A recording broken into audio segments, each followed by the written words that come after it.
Hey guys, Freddy here. Welcome back to another modern magazine thing, because this time we're going to be looking at Dungeons & Dragons Adventure issue number 50. Now, the weird thing about this one was I picked up the magazine and went to a self-service till this time. And I got age checked for it. I had to wait for a human to come and verify that I was over 18, which was very easy because I don't have my youthful good looks anymore, I'm afraid. But I was somewhat surprised. What is it in a magazine which can only be sold to over 18-year-olds? I don't think this magazine has any graphic pictures of violence. I don't even think the text particularly portrays violence.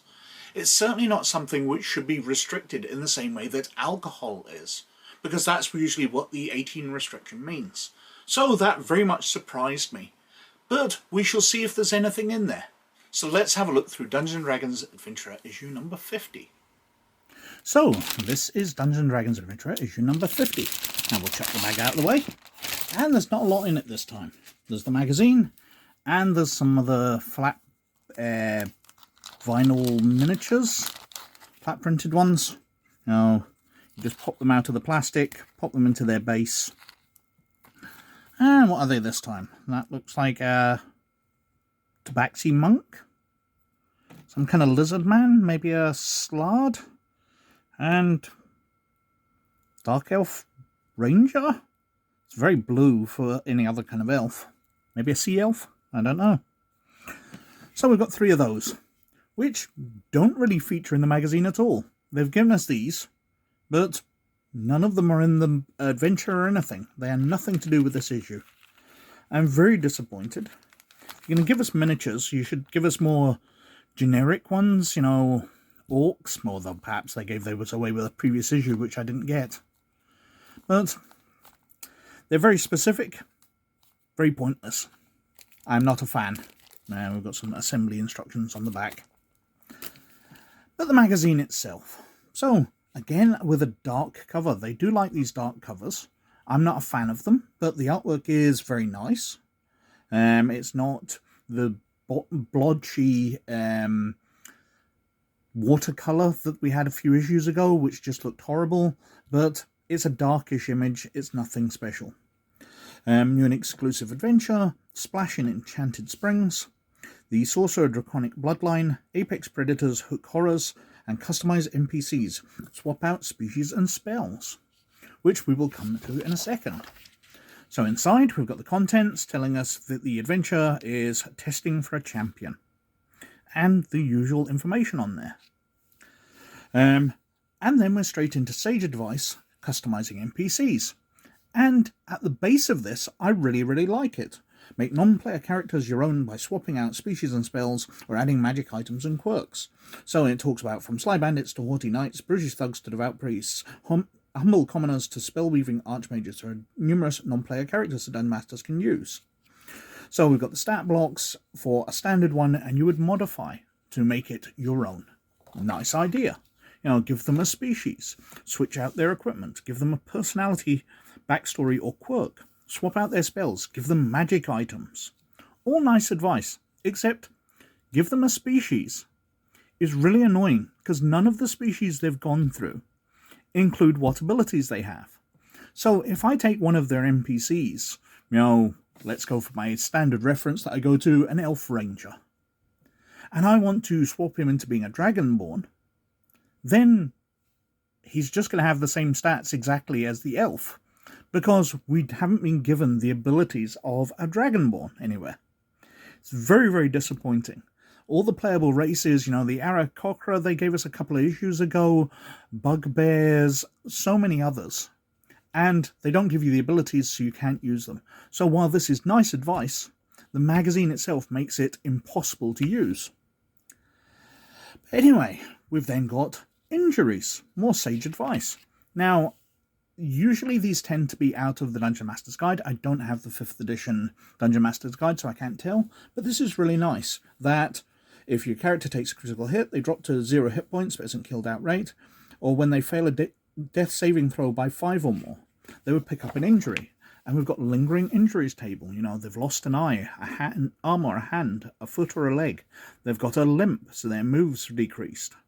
Internal injuries, broken ribs, large scar, festering wound, minor scar. all nice things to add character to your character. You know, you fought that orc barbarian and he smashed you and took you down, so your character's got a big scar across his face. And that's adding something to your character. Lovely idea. Injuries as flaws as well there. And then we're on to spellcasting, magical phenomena. And we talk about Enchanted Springs. So it's giving us options here for different things, you know, spider climb, greater restoration, and what the Enchanted Spring effects is. Any creature that touches or drinks the water of the spring feels blessed. They gain the benefits of the blessed spell for 1 hour. Whilst bathing in the spring causes 1d flowers to grow from a creature's head. The flowers smell lovely and they renew their vitality and scent every day. The flowers vanish after 7 days. So some humorous, odd ones, some really useful. Again, a nice thing to add some character to an adventure. The players find an enchanted spring deep within a cave, or while they're passing along roads, they find that it's a stop, and they can drink from it and gain something useful or something silly. Then we've got Sorceress Origins, Draconic Bloodline and Clockwork Souls. Now, getting your Draconic Bloodline, and you choose what colour dragon, and whether they're going to be getting benefits from that. Perhaps they can breathe lightning or fire or whatever. Perhaps they're more resistant to it. Draconic Resilience. And then we've got the Clockwork Soul. So they've got Clockwork Magic. Different manifestations of it. The hands of a clock spin in your eyes. Your skin glows with a brassy sheen, to show how you're affected by this within your bloodline. And then we're on to Sorceress Origins, Divine Soul and Shadow Magic. Now, I really like the Divine Soul one. The idea that where the sorcerer is getting his spells from is a divine source. So they can choose cleric spells to a degree. They're a sorcerer who's been blessed by a god and getting those powers. Like that a lot. That's very interesting, because gods, I believe, should play quite a bit in a fantasy world if you're going to have them. And we've got shadow magic there. You know, you're always icy cold to the touch. Your heart beats once per minute, so it sometimes surprises you. You've got the strength of the grave and eyes of the dark. Dark vision up to 120 feet. Then we've got Lore Dragon Lairs. So, talking about the effects that a dragon living somewhere has. The lair effects they get. So, and we talk through regional effects. You know, the dragon's face in the clouds, starry scenes. Weather changes, water changes, changes to creatures. So all the creatures in the area might have a draconic tint. They live within 6 miles of the lair, develop coloration similar to the dragons. Dragon magic. So, adding some effects around a dragon's lair to build up these iconic creatures. The game's named after them, so their abilities should be much larger than other monsters. Really nice things to add to that. And then we've got Hook Horrors as a monster. Some nice background information. Other creatures of the Underdark, such as cave fishers and ropers, hook horrors are supernatural monstrosities rather than entirely natural beasts. They're hunting grounds, including a map for a hook horror lair. A very small map, but showing us what one might look like. And then we've got Adventure 5, Encounter, Testing for a Champion. So this one, the players are travelling still through the Underdark, and they come across a orc outcast.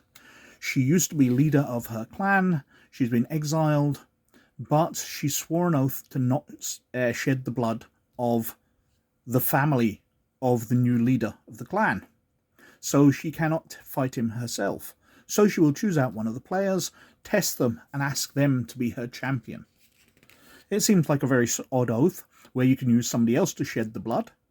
Why the new leader just doesn't get her slaughtered by the entire clan, I don't know. But it's the kind of thing that happens in stories. So we've got the background telling us about this character. We've got beginning the encounter where they encounter her and she's killed a hook horror so they can loot it. And they find that there's an adventurer in its stomach, including some items. 12 gold pieces, 19 silver pieces, 7 contracts, and a metallic signal whistle. So not much.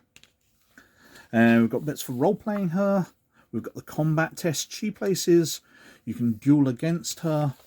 And then you got the duel against the War Chief, the stat block. Declaring a winner. Should the chosen member of the party tap out against Tyrika, Tiraka. I'm not pronouncing that well. Another character who can take their place and challenge her to a cavern duel. Oh, you don't actually go up against the war chief, that's just her for the moment. I'm guessing that's going to be next issue where you get to go and be her champion. This one's only proving yourself to be her. And there's distractions in the combat because you are in the Underdark. And a swarm of bats, which are one of the distractions. So, the magazine is pretty good once again. There's a bunch of stuff which is interesting in here. Not all of it's essential, but again, a high quality issue. Really let down by some plastic miniatures, which are pretty bad. Now, I know I've been going on, I've been sick of the dice, but I'm sick of these as well. Give us a notepad. Give us more pencils. Give us battle maps. Battle maps you can give us so many of. Give us ones of taverns, of places that people will go, stables. Where the players have put their horses, they might get ambushed in a town. Stables are a handy thing to have as a battle map. You could have battle maps of forest clearings. Just so many options. I'm just coming up with this stuff off the top of my head, and you could get issues and issues worth of battle maps, which would be handy to games masters and players in the future, rather than some miniatures for them, or plastic miniatures for creatures that you probably won't encounter, or yet more dice. So that was Dungeons & Dragons Adventure issue number 50. And some pretty good stuff in there. I definitely put this issue in the top 50% of issues. It's up there, about equal to last issue, not as good as some recent ones which didn't have a Duff article in them, whereas a couple in this I don't think are great. The injuries article itself is fantastic. It really adds something to the game, especially for new games masters which haven't considered it. Because having long-term effects from losing out in combat, from critical fails, critical hits on you, etc. really adds to fleshing out your characters in a way that they've never brought in a previous issue. So your character picking up scars, deformities, etc. While that's pretty standard to some of us who have played the game for a long time, it's really interesting idea to introduce to new players that can happen. Great article.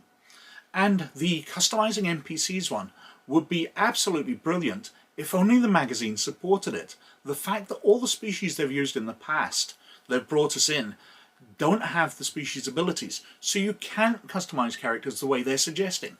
A great article let down by the rest of the magazine, sadly. But apart from that, definitely a decent issue. What really let us down this week was those flat plastic printed miniatures, because they are just useless to me. Especially the fact that they're not used in this week's adventure, so they don't even count for that. But they're not identified as to what they are, so you can't easily place them with other things. They're just generic printed out miniatures.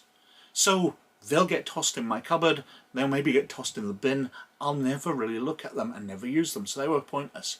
If they'd given us notepads, battle maps, something useful, that would have been fantastic, but alas they gave us this crud. But anyway, I think I've been wittering on for quite long enough as usual, so thank you very much for watching. As always, most of all, you look after yourselves, and I'll catch you later. Bye now.